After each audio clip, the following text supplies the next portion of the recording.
Okay, so this is the solution set for Review Chapter 7. Go ahead and check your answers, and you can fast forward to the problems that you missed and you want to see done, or else you can watch the whole thing. You can pause and rewind anytime, but I'm just going to go ahead and go straight through these to save time. For number 1, the ratio of the angle measures in a triangle, anytime you talk about the angle measures of a triangle, you know that they add up to 180 degrees. Oops. And so when you have a ratio, extended ratio like this, we always just add x. So we know that the three angles, 7x plus 13x plus 16x, are going to add up to 180 because they're the angles of a triangle. And when you add 7 plus 13 plus 16, you get 36x equals 180. And when you divide by 36, you get 5. It's not the answer though. The answer is to find the measure of the largest angle. So this is the smallest, 7x, the middle size, and the biggest one is 16x. So all you do is take 16 times 5, 16 times x, and you get 80 degrees is your answer. Number 2. Find the value of BC. This is the one that a lot of people had trouble with. But the hint I gave you was to identify the two separate triangles. One triangle in this picture is the small triangle BDE. Another triangle is the big triangle. Do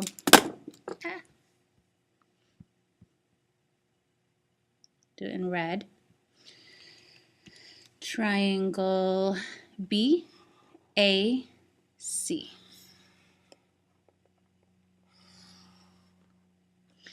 And the thing is, you're setting up a proportion with comparing the two triangles. I'm going to put the blue one, the small one, on top. Remember, we always did the smallest to largest. So I'm putting the two numbers from the smallest triangle up on top, 28 and 32. Now I have to do the red triangle. The bigger triangle goes down below, but you try to find the ones that are corresponding. 32 on the bottom corresponds with 48. But remember, I'm not trying to just figure out any of these edges. I'm trying to figure out the bottom is the whole red triangle. So I need to not only look at this little piece here, I need to find the whole entire red side. It needs to be a piece of the triangle, so I'm going to call that BC because that's what I'm trying to find, BC. So the blue 28 goes with the red side BC. It's the whole entire thing. And the blue 32 goes with the red 48. When you cross multiply that, you guys know how to cross multiply, you end up with 28 times 48 and then divided by 32. You end up with 42 as your answer. Now you don't go back and plug it in because what you found was that whole red side, 42. You found it already. You do not put it in right here. It's the whole thing. Number 3. A house is 32 feet wide and 60 feet long, so this is our width, and this one is our length right here. Two separate things. Sketch is made of the house using the scale 1 centimeters to 4 feet. That's the scale factor. What are the dimensions? Plural. You need to find one of each. So you need to do one proportion to set up for your width, and one proportion you need to set up for your length. You can't do the two together. So I have 1 centimeter equals 4 feet. I put my centimeters on top, my feet on the bottom. 1 centimeter for 4 feet. It's going to be the same over here. Let's do the width here. 32 feet wide, feet is on the bottom. So I'm going to put my 32 right there. And what are the dimensions of the sketch? That's the smaller one. That's the one in centimeters. So I'm going to find my width right here. Cross multiply it. And the width equals 8 centimeters. I'm saying centimeters because the width is on top, and that's where the centimeters are. For this one, the length that I have is 60, and that's in feet. Notice the feet are on the bottom with 4 feet. So I put 60 here, and I put my unknown length up top. You cross multiply it, 4L equals 60 times 1, so L equals 15. L is on the top, and the top is represented by centimeters, so I'm going to say 15 centimeters, and those are my two answers. Dimensions is plural.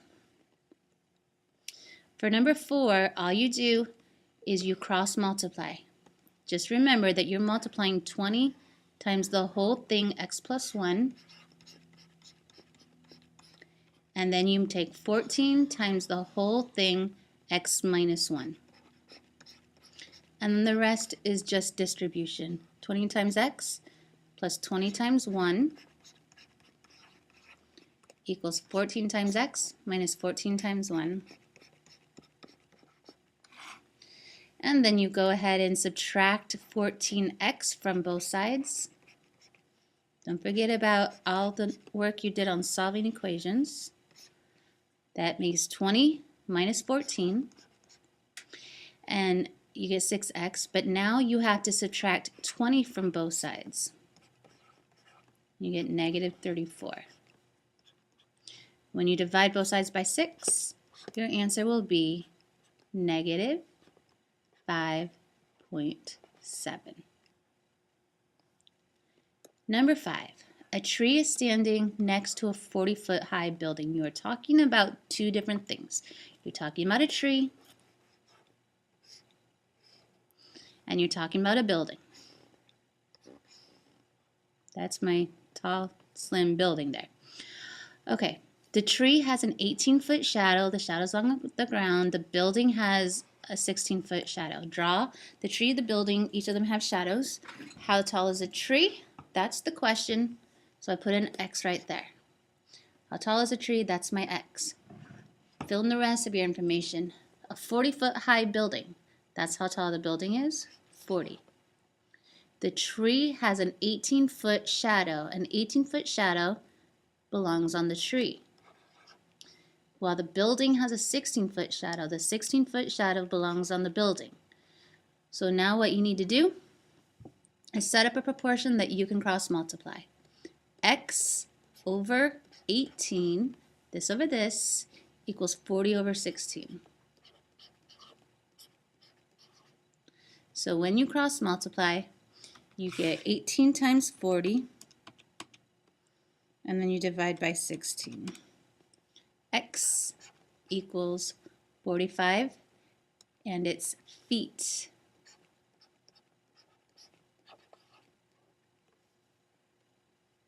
Markers out of room. There we go, 14 feet. All right, number 6. These are sides of a triangle, and they're given to you in corresponding order. What that means is that 4 goes with 14, 6 goes with 21, etc. So line them up. 4, 6, and 10. You're given that. And the corresponding or matching sides are 14, then 21, and then x. The order matters. To solve for x, all you do is just cross multiply here. You can ignore the one on the front because it's unnecessary. You just multiply 6 times x, you get 6x, and 21 times 10 equals 210. And then you just divide 210 divided by 6. You get 35.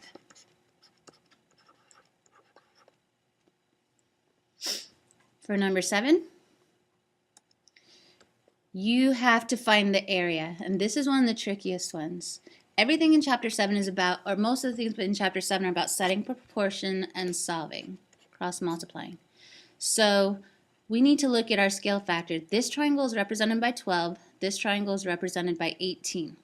So I'm going to put 12 over 18.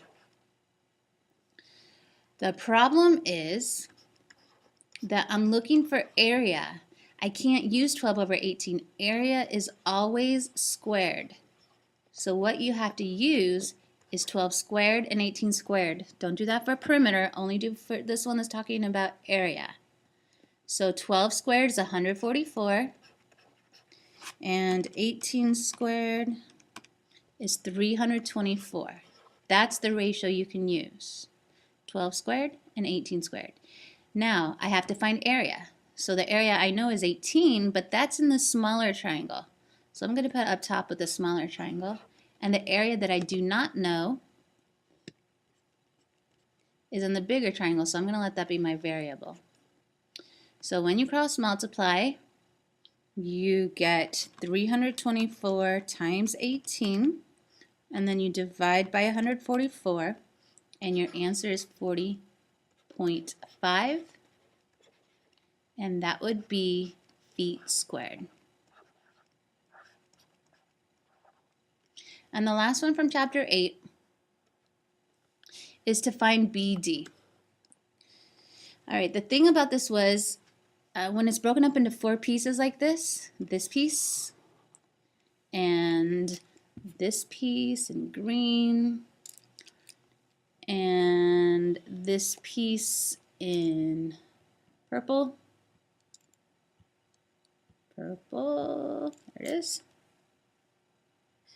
and then this piece in blue, when you separate it into 4 pieces like that angle bisector does, then your proportion is kind of already set up for you. You just take those 4 pieces, put 18 over 15 is equal to 3x minus 3 over x plus 5. And then all you do is cross multiply it. Top, bottom, top, bottom. So 18 times x plus 5, don't forget to distribute, equals 15 times 3x minus 3.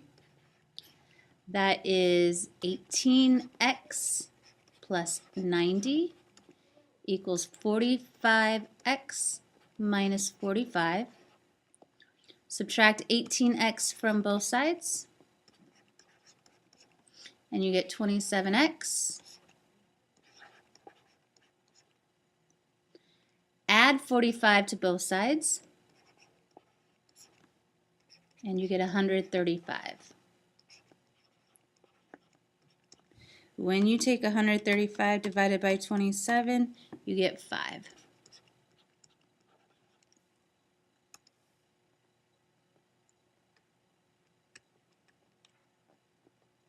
So make sure you go back and read the question though. It didn't ask you for x, it asked you for BD. So for BD you plug it in. 3 times 5 is 15 minus 3. That leaves you with an answer of 12. BD equals 12.